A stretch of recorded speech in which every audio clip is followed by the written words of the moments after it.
Friday at 7 p.m, your weekend sports on Talk Radio Europe with the Friday Sports Bar. Thanks for choosing Talk Radio Europe for your hour of sport, live from the Talk Radio Europe studios. Coming up over the next hour, Manchester hits fever pitch this weekend as the top two in the Premiership take on each other in the big Manchester derby. England are in the driving seat in the third test against India at Kolkata. Alistair Cook yet again leading from the front. Boxing fans, one of the great rivalries in boxing takes place again in Vegas at the MGM Grand this Saturday night.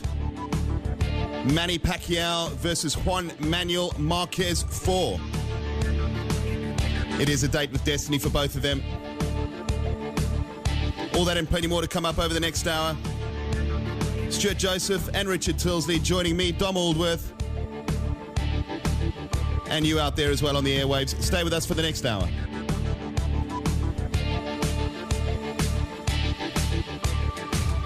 Friday Sports Bar with Dom Aldworth.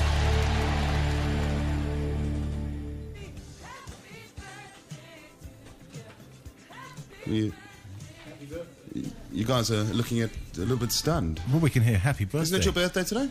Not my birthday. Is it your birthday? Are you kidding me? Whose birthday is it today? Isn't it yours? Not mine. Oh, I thought it was yours. No. No, of course not. It's a little. It's our youngest fan of the sports show's birthday today.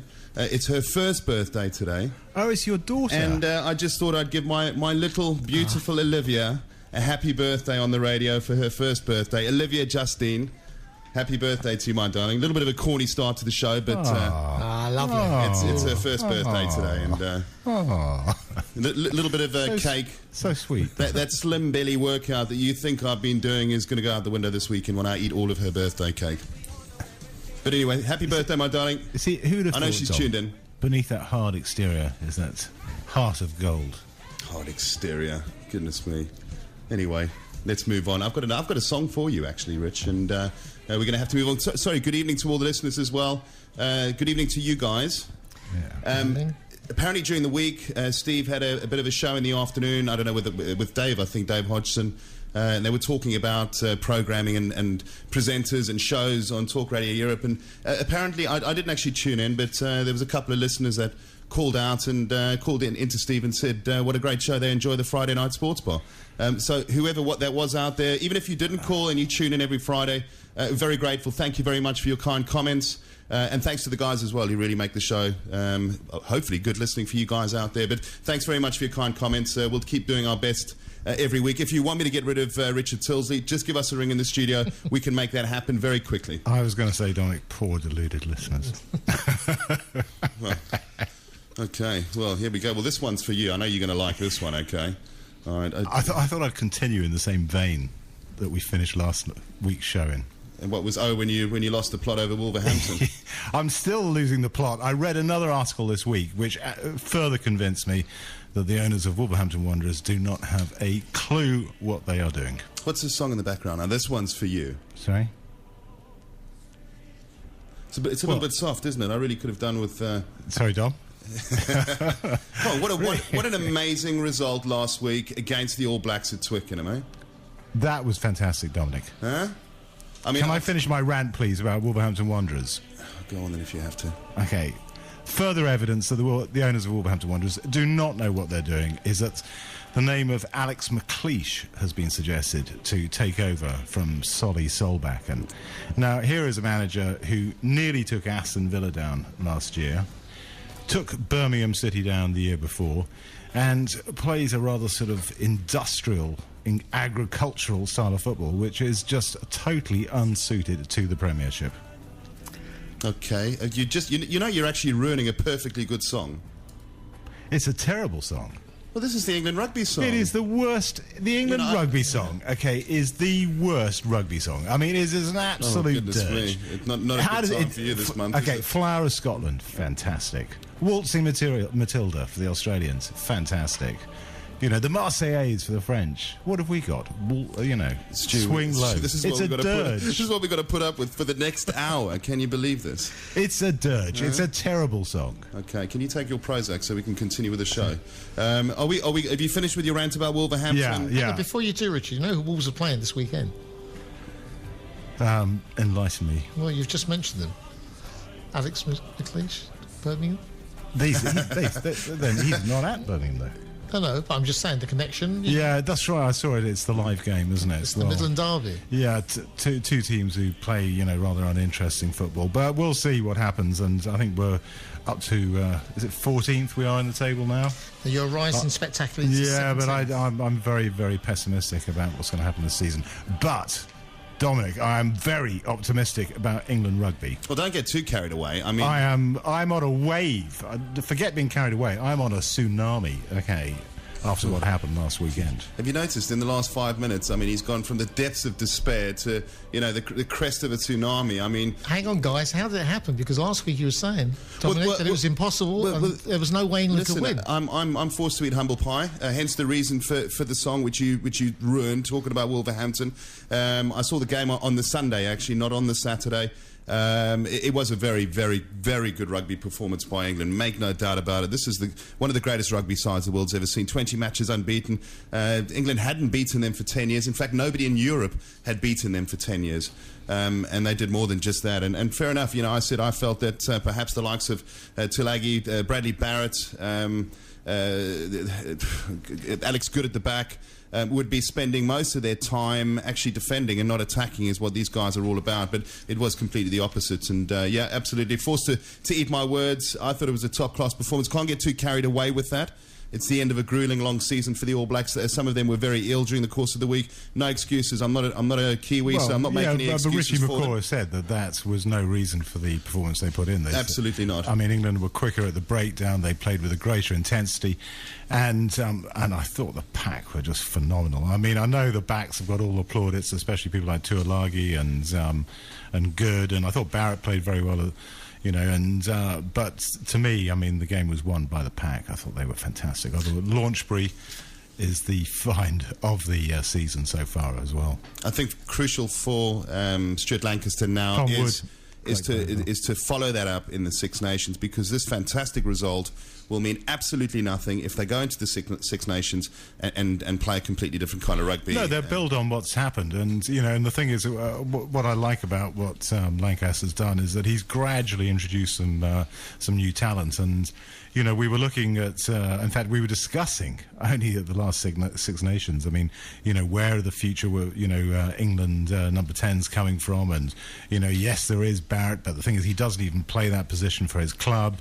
None of us have been particularly convinced and impressed by Toby Flood, and then we've mentioned other names like the young George Ford, who's not quite there yet. I mean, hugely talented player, and is guaranteed to burst onto the scene in a big way, I think, on the international scene in a couple of years or so. But then from nowhere, Freddie Burns.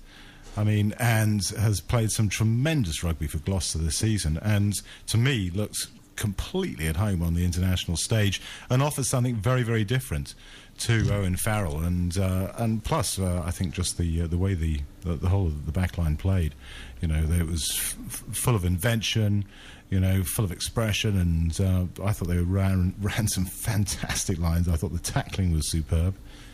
Owen Farrell done enough on that performance to secure the number 10 jersey next time out.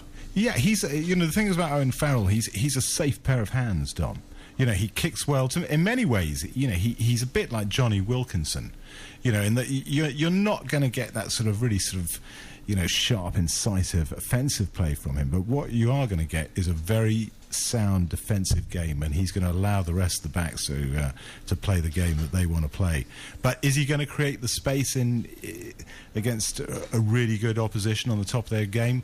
No, he's not. So, which is why I think the emergence of Freddie Burns is fantastic. And let's not forget Danny Cipriani, who I know has in the past had various sort of temperament problems, but is an enormously talented rugby player. Very talented. John Mitchell being brought in from South Africa, well, New Zealander John Mitchell, who was coaching the Lions in South Africa, has been brought in to help the Cell Sharks and hopefully help Danny Cipriani really find his game and his temperament again. And what a fantastic way for England to bring down the curtain on the autumn internationals. Wales, not great news for them. They went down for the 6th consecutive time against Australia, only by a couple of points. I think it was 14-12. But after the autumn internationals, the IRB, the International Rugby Board's Rugby Players of the Year, Team of the Year and Coach of the Year were announced. Needless to say, it was a clean sweep by the All Blacks. Daniel Carter at number 10 winning the Player of the Year award for the 2nd time in his career. Congratulations for him, richly deserved. Steve Hansen moving into the coaching role for the All Blacks after the Rugby World Cup last year, going through 20 games, unbeaten until England won. He won the Coach of the Year and, of course, the All Blacks, the Team of the Year. Can't argue too much with that. Rugby fans, the autumn international season might have finished, but the Heineken Cup kicks off again this weekend. It's round 3 of the Heineken Cup.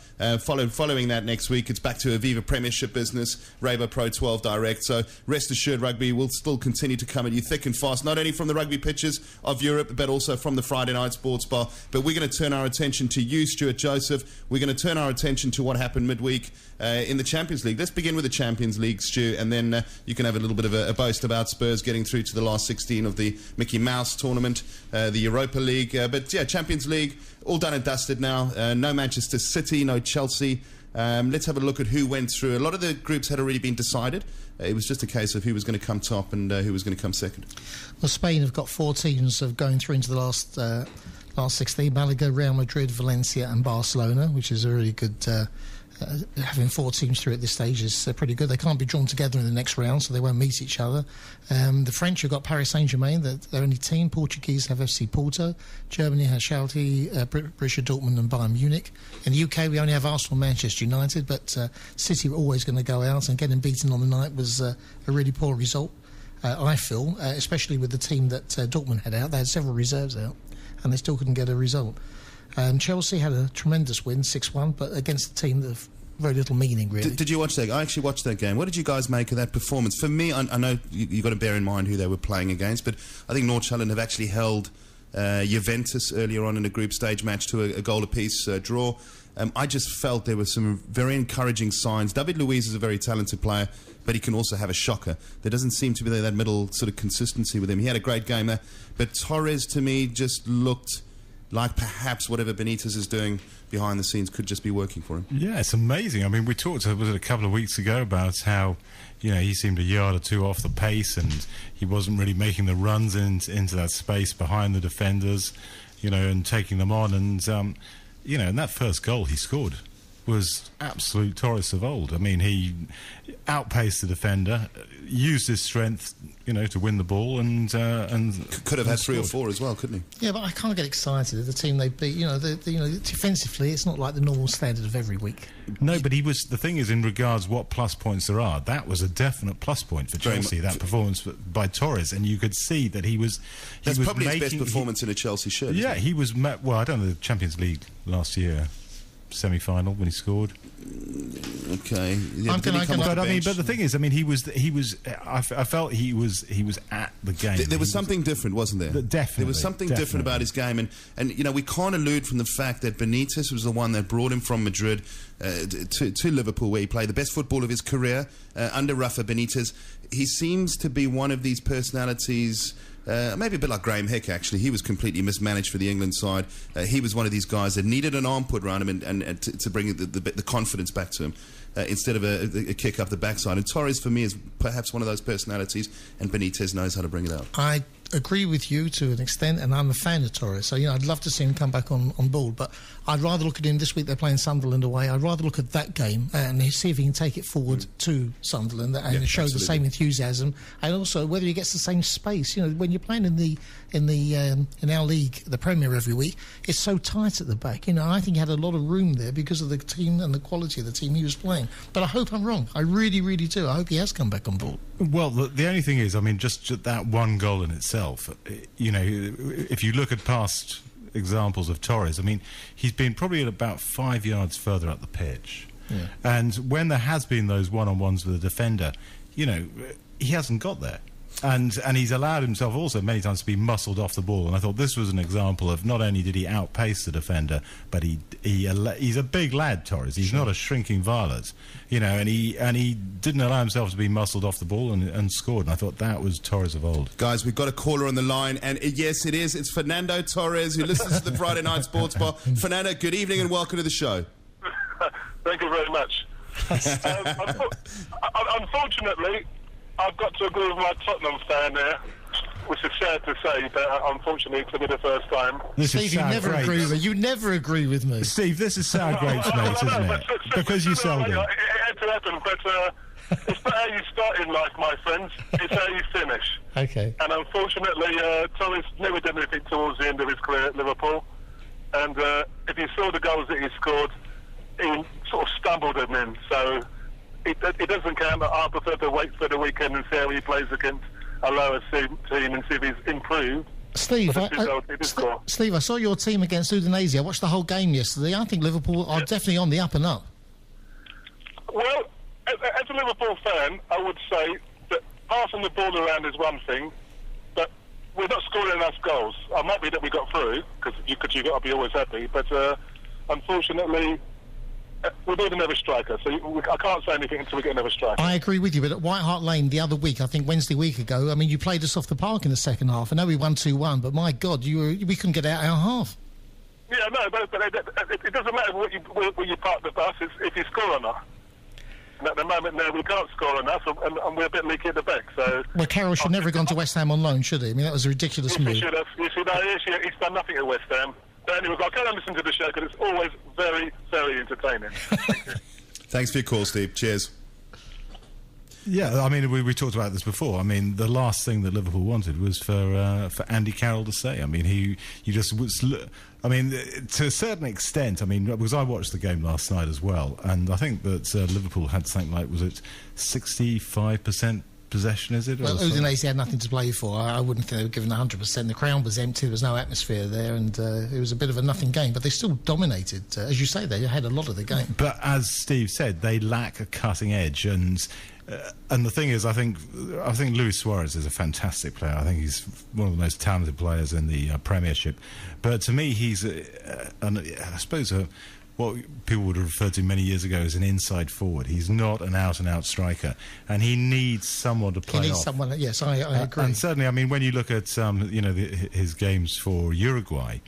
That's really seen him at his best when he's had, somebody like Forlan or Cavani. But can you understand the manager, seriously, without the strength up front, letting Carroll, whether you like him, whether you don't like him, whether he meets your game? Because he's going to totally distort the whole footballing philosophy that Brendan Rodgers is trying to install in the team. And as soon as you put somebody in up front like that, the natural inclination for players is not to necessarily retain possession, but to put that hopeful ball into the box and hope that Carroll will get on the end of it, and that is not the. It's not the Liverpool way, but Crouchy did for Spurs all that for a couple of seasons. Made a lot of goals, head down, ball comes in, man puts the ball away. I mean, sorry, they needed something. The thing is, I mean, when you look at Liverpool play, you can see that here in its infancy is the Barcelona template. Well, they have to go out and buy a couple of players. But that's the thing is, I mean, that's what he's trying to install from the youth team upwards. Yeah. Possession football, and I think that Liverpool. I mean, a lot of Liverpool fans may look at their league position at the moment and feel a little discontented, to say the least, because sure they do. Liverpool are one of the aristocrats of the Premiership, and we expect them to be up there. But I think give another season, 2 seasons or so, Liverpool will be back exactly where they belong. Gentlemen, let's just turn our attention back to the Champions League if we can. Now that the group stages are finished, a little bit disappointing end to the campaign for Manchester United in their last 2 fixtures, although they had qualified. But still, I think the youngsters would have probably wanted to have made a better statement from that side, which they didn't do.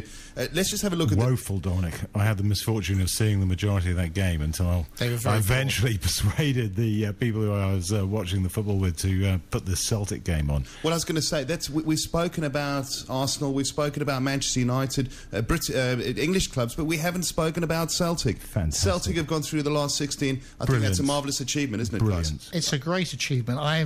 I said something that I'm going to be in trouble by saying this, but do you think Celtic would have been happier finishing in third place and going into the Europa stages and having more of a chance? Because there's not many teams they can beat in that going forward into the last. How do you know that? Not many teams they can beat. They've just beaten Barcelona. That was a one-off. They weren't good the other night. They were unlucky not to draw with Barcelona at the Nou Camp. I agree. They did defend for 90 minutes. I mean, and what tremendous victories that... I'm taking nothing away. Honestly, I'm taking nothing away from I just Barcelona. thought, what a breath of fresh air Celtic from Celtic. are. The passion and the commitment they bring to the tournament, I think is unparalleled in Europe. And I just applaud the whole Celtic team. Even the Barcelona players actually said, in fact, Gerard Piqué said in the newspaper that he had never been involved in quite an atmosphere in all of his career. Now, we're talking about playing in the Camp Nou, I mean, in front of, 110,000 people. That's amazing. But he said that what they experienced at Celtic Park and that particular day was like nothing he's ever had in his career. So in all the clubs that are left in, do you think Celtic, what draw would they like out of those? I mean, they're going to be drawn as a... I don't think... I think the belief in the Celtic team is such that they would not fear any team. The atmosphere there on the home legs... Because I think that they believe that they have come across the best team in Europe. They've beaten them. They nearly got a draw at away against Barcelona. They've acquitted themselves admirably against all the other teams. They're not going to be frightened of anyone. Not with the belief in that team. But in the last 4 weeks, they've lost to Inverness. They've lost to Dundee. Oh, that's meaningless. Can you pick yourself up just for a game? That's meaningless because they know that they've got the league in the bag. They just have to...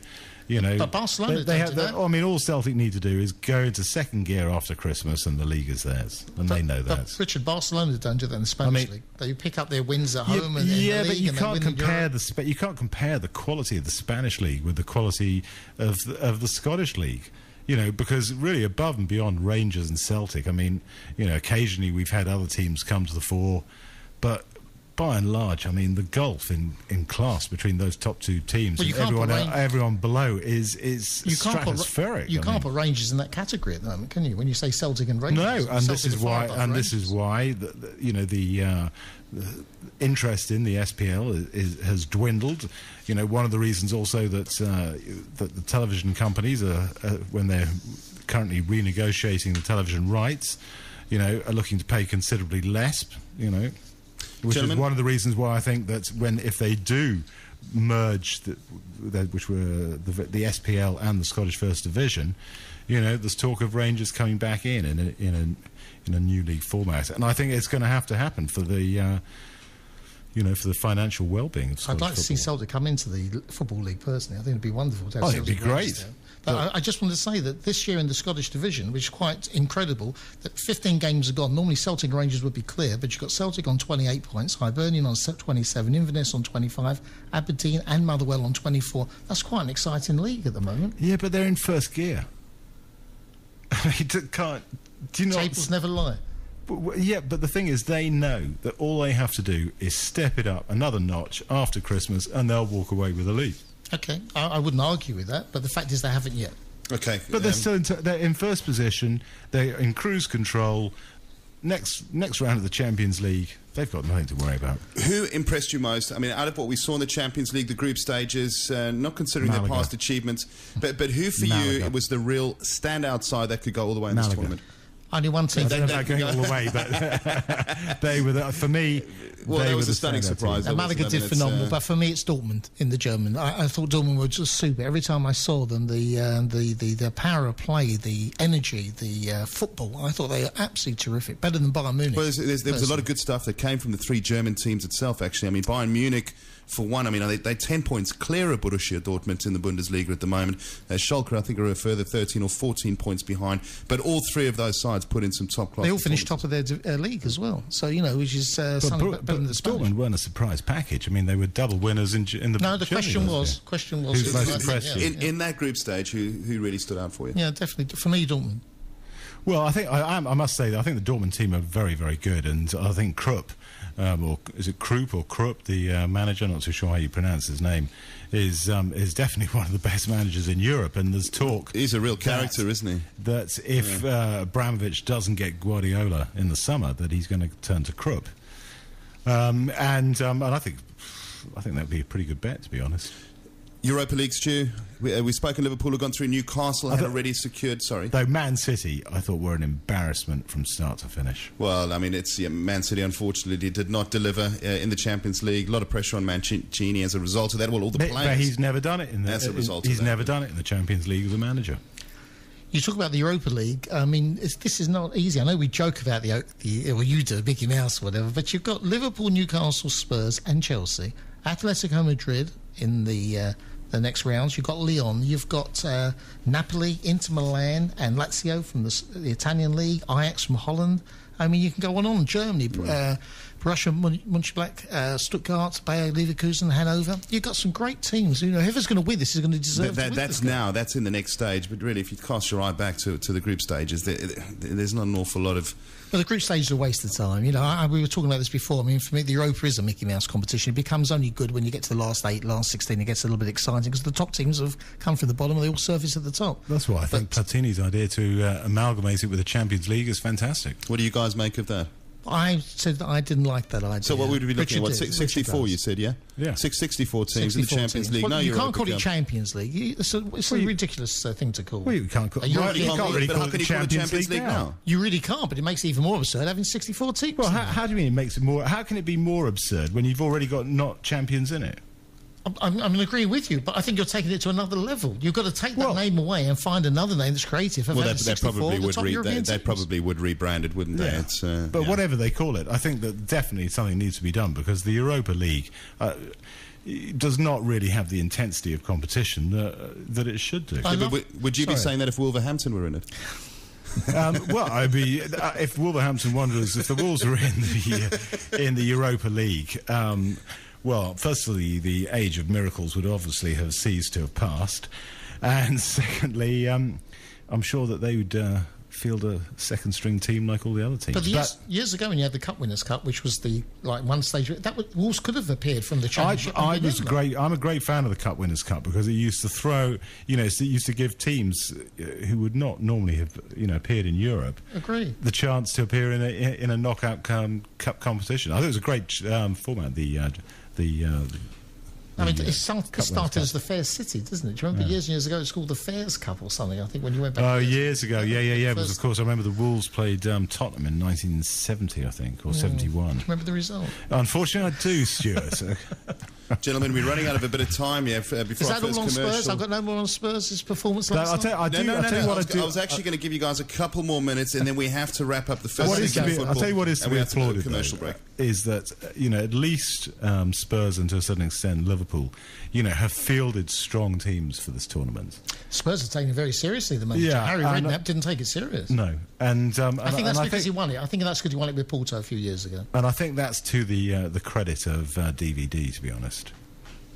Okay, I'm still very fond of him. I thought last night's performance was pretty good. I mean, we're winning 4 or 5 games on the trot. I like his suits. He's got some nice dress, a lovely dress. While we're talking about results that have taken place this week, I mean, obviously we're not going to have a chance to go through everything now.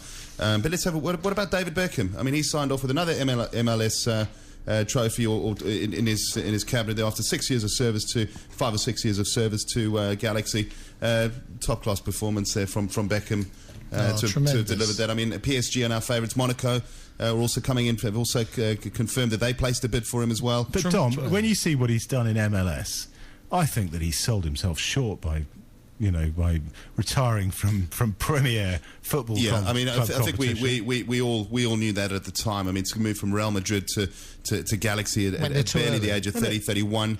We knew that at the time. I think he knew that at the time, but he wanted to honour his contract, and he's done that. I think his wife enjoys the lifestyle of America. I think it's suited as a family, the whole conception, and also the finance, the money he was paid. He was on very good money, and I think he's done good for the American football as well. And I think the guy is a legend in English for England, and also for the kids out there. A family. Has he changed history? He's a fine professional, isn't he? When he arrived, he said, "I'm here to change history." Has he done that though? It has to a degree. So the Americans say. Well, yeah, hasn't gone where he wanted it, but it certainly has. They've got another 6 stadiums, I think 3 or 4 more franchises. I mean, is it Beckham that did that? No. Is it Van Brecken that had something to do with it? Perhaps, yeah. I think a little bit. I think he would have liked to take it a bit further. I don't think the attendance had been that superb. They had a full house for the final last weekend. Frank Lampard speculated to take over his place? Yes, we're just looking at this. That's what they're saying. But I think Frank will have a lot of options, and I'm sure he'll be careful which one he chooses. But I've got quite a few friends in California, and they're Americans, but they're soccer fans, football fans. And I say, the last time I was over there, I said, do you go and support LA Galaxy? And they looked at me, with complete and utter derision and said, why on earth would we go and see that? And I said, well, you got it on your doorstep. They say, no. If we want to watch quality football, we tune into the Premier League.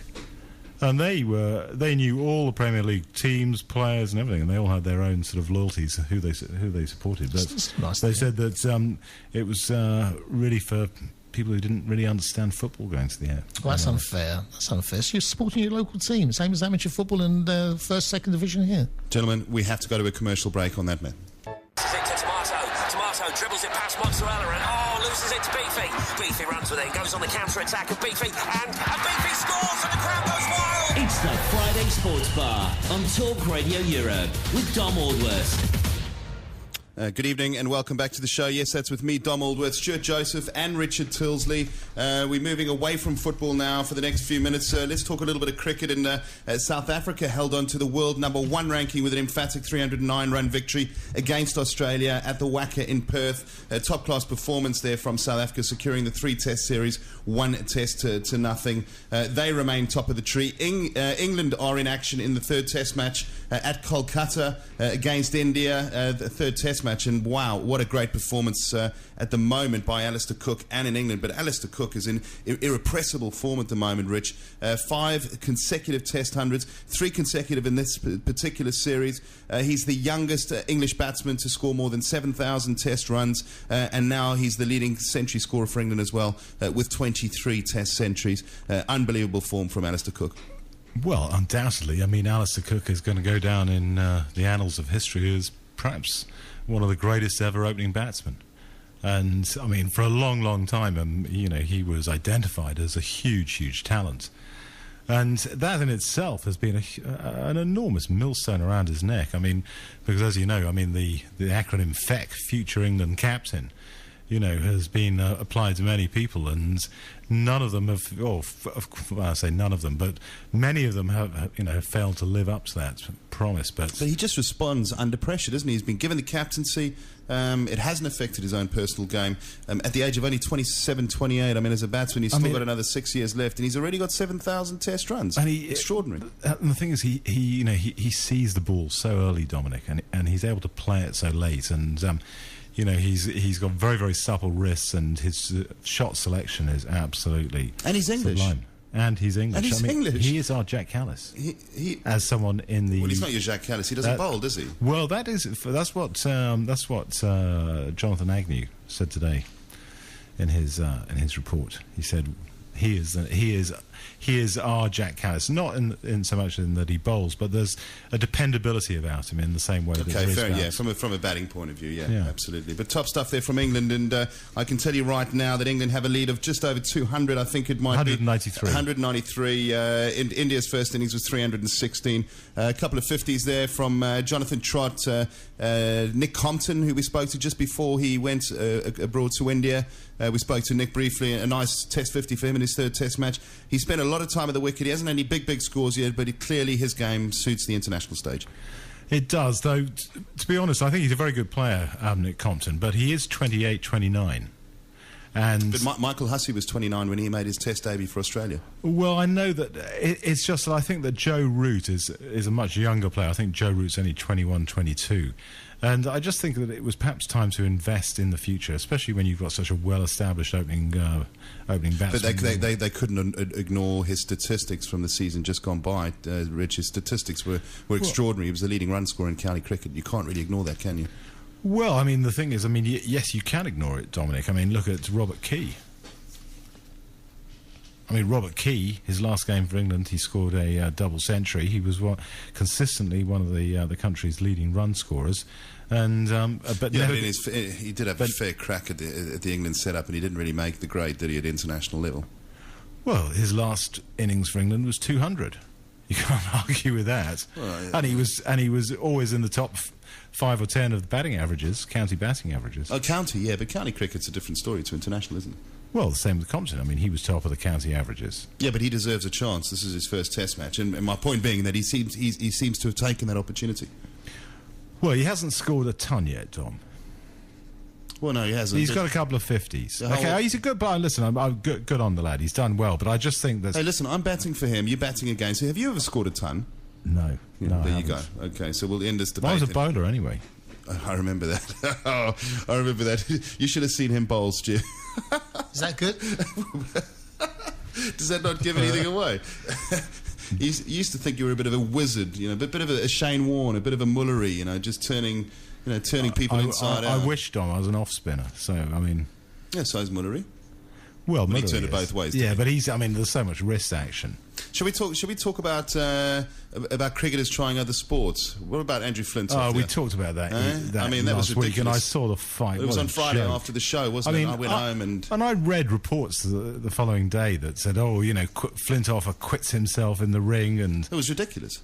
it was. I thought it was one of the most absurd professional fights I've ever seen in my life. It looked that his opponent looked like a great big jelly bean. I mean, so It was completely out of condition. completely out of condition. They just handpicked this guy from a candy store somewhere, didn't they? I mean, really? I wouldn't like to be on the receiving end of one of Flintoff's blows. I mean, don't get me wrong, but But it wasn't a blow. You'd It was- have to it was, say- I mean, it was coming over the top like a. to me it looked a like pansy boy. Exactly, it looked like handbags at 5 paces or schoolboys in the playground. I mean, But he's got himself fit. Maybe he can start. the only playing thing I would cricket say again. about him, I thought his jab was quite good.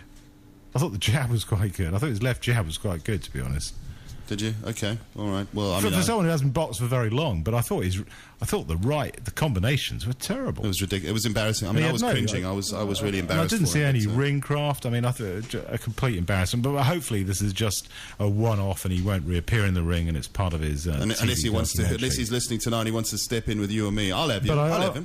But I tell you, also heard on Talk Radio the live commentary of the David Price fight. Well, I was actually going to move on to Price because there's a bit of a collision course happening. Tyson Fury won on Saturday night. David Price absolutely belted Matt Skelton in 2 rounds. I'm a real big fan of David Price. But there was something that we were talking about in the break that you wanted to mention that you really enjoyed about that fight. Well, I thought that Paul Breen Turner's commentary was absolutely superb, and I don't know if anybody else heard it. I didn't actually. But yeah, it was really hats off to Paul. He did a absolutely fantastic job, and listening to him, I don't know if some of the older listeners might remember a football commentator called Hugh Johns, who was an absolute legend in British football commentary and was the mainstay of ATV's commentary team in the 60s. And there was listening to Paul, there was something about the late great Hugh Johns that I found quite reminiscent. Paul's football commentaries is just superb. I mean, as good as anything you listen to on the radio. Speak of the devil, he's just walking in the studio and he's just handed Richard and Stuart a big check. You just paid them off to say that. No, Paul. you've got to give credit. You've got to give fact. credit. You've It's got to give fact. credit He's where brilliant. credit's due. He's absolutely You really brilliant. have. The And, station's very lucky to have he's him absolutely doing the brilliant. and that was only the second fight that Paul had covered, and I Really was catches the emotion of what's happening. absolutely at that point in time, doesn't he? Very well, fantastic. yeah. I really have tremendous respect for what he did. Absolutely. And well, anyway, let's talk a little bit more about boxing. I mean, as I've mentioned, David Price, that was the fight. I did go to tune in I when saw I the got Tyson home, but, Fury fight but he as well. he was knocked out in 2 rounds. That's why I didn't hear Paul commentating because I was a little bit late for the Tyson Fury scratched around. It was a mismatch, Dominic. Well, the last 2 fights have been mismatches for. And people talk about Tyson Fury. I saw the Tyson Fury fight as well, and he's a big slugger. And again, I mean, you wouldn't want to be on the receiving end of even one of his jabs. He's about 6'5", isn't he, Tyson Fury? Yeah, but he's just not equipped. David Price will have him any day, I think. to me, he's a little bit sort of ponderous. He lumbers around a little bit. I mean, I thought that I don't know. I don't like boxers who kind of like the left arm is sort of swinging down by the waist, and I think you've got to keep your guard up, and be Otherwise you're just telegraphing what whatever blows you're throwing, unless you've got amazingly quick hand speed like Sugar Ray Leonard, or you and your punch bag every Friday. Or me and my this guy and his punch bag. I on tell you what, he's this is a qualified opinion that's coming there from Rich. We've got to go for one more commercial break, but boxing fans, don't forget that this weekend, tomorrow night, in fact, at the MGM Grand in Las Vegas, one of the great boxing rivalries for the last 12 years.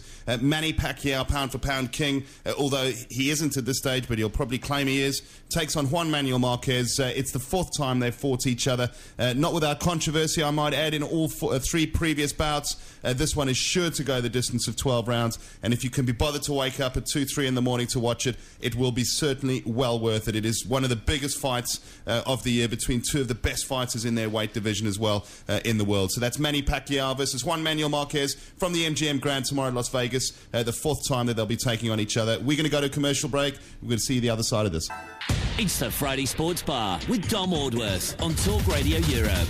Welcome back to the last part of the show. Thanks for your call there in the break, Liz. Liz just reminding us about the athletes that had their medals taken away in 2004. Don't mess with the big boys. Don't take performance-enhancing drugs. It'll always come back and catch up with you at some stage, be it a year later, be it 5 years later. We're going to move on to football, but very quickly, last week I said to Richard, the haka, one of the greatest traditions in sport, and I asked him to come up with one that England could use, and I don't know whether I should actually say it because it's rather pornographic, but go on then. Just share it with us what you would like them to do. Well, I don't know if you've seen Carry On Up the Khyber. No, I haven't, no. Okay. Well, they basically... What is a Khyber? It's the Khyber Pass, Dominic. Oh, okay. Right, okay. I thought it was something else. You know, Frankie Howard, Sid James. Okay. They also worked for the Iceni during Queen Boudicca's reign as well. Okay. Well, it was a moon at the enemy. I think they should moon at the All Blacks. Okay. It worked very well in Carry On Up the Khyber. Well, there you go. Well, listen, England are obviously a joke as well. So but even after that performance, though, Dominic, we don't need to do anything, mate. Well, if you don't... we don't need to do anything. I'm telling you, we don't need shut up. I'm going to stand on the chair and moon at you right now. We're going to bring Richard in. Thank you very much for that. Stuart. Stuart. We're going to bring Stu in there. All I can think about is now you mooning. That's not a very nice sight when I'm hungry. Football this weekend, boiling point in Manchester for the Manchester United derby. Manchester City certainly have the two victories away to boast about from last year. Let's talk about that, Stu. Well, it should be a great game. I mean, all these derbies are fabulous, whether in London, Midlands, Manchester, but Manchester's probably the biggest one of all. What's interesting is really the two teams have gone clear. United have 36 points, Manchester City 33, and Chelsea way behind on 26. And even the last 10 games, they've both got 24 out of 30 points, way ahead of anyone else in the league. So I think you agree, Richard. I think it's all over. It's one of these two teams that are going to... Yeah, I mean, it's really interesting also. I mean, what sort of performance Man City are going to put in after that absolutely lamentable display against Dortmund? Well, I think they'll be 100%. They're going to give 100%. They've got to, for the manager, for the club, for the fans, for everyone, because it's such a disappointment. I imagine for City fans having 2 seasons on the run, they can't even get outside of their qualifying stages. I mean, if they don't win anything this year, I mean, I wonder if the Sheikh will do what Sheikh Al Thani has done at Malaga and lose interest. I don't think he'll lose interest. I think he'll change the manager. I think he's in there long term. I think all this money, there's a lot of bread being put into the club. I think they just change managers. I don't think he's doing a good job there anyway. No, as we've said before, I've never rated Mancini, and still don't rate him. And don't like the way that they play football, Man City. I mean, you know, it's not the beautiful game, is it? No, not the way they play it. But I think I've got a feeling I fancy Manchester United to beat them, but then it'll be all over bar the shouting as far as the league's concerned.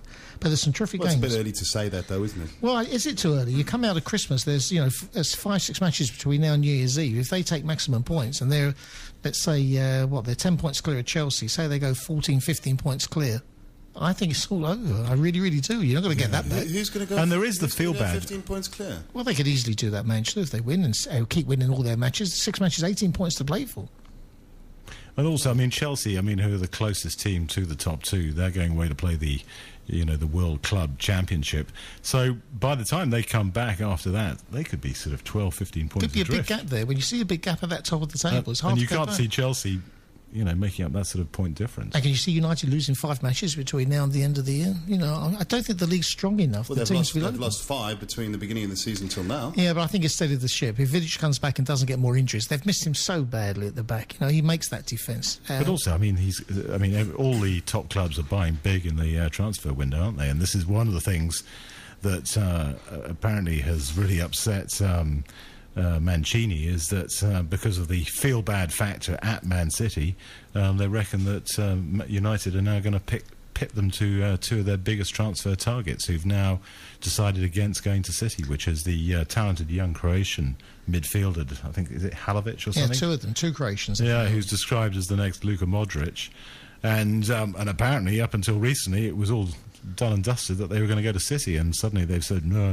But hang on, Mancini, don't fancy it. This could be a club in crisis. Mancini can't cry over it. He's getting all this money to buy players. It's his decisions who he's bought. You know, the players he's bought should be blending into a team. Well, apparently, from what I've read, the deal was almost done and dusted, and the players have pulled out because they don't like what's going on at Man Joe Hart City. came out of the press on Monday or Tuesday, or whenever it might have been, and said that there are serious problems behind the scenes in the club. Yeah. Oh, there obviously are. But listen, we've got a few minutes left. Just going through some of the games. Arsenal, who are having some lousy results at the moment, 2 points in the last 3 matches. They've got West Brom at home this weekend. We've got Swansea and Norwich, should be a good game. Swansea playing some great football. Everton and Spurs should be a cracker at Goodison. Spurs can get a point there, I'll be delighted. West Ham play Liverpool on Sunday afternoon. And then on Monday, you've got Fulham and Newcastle.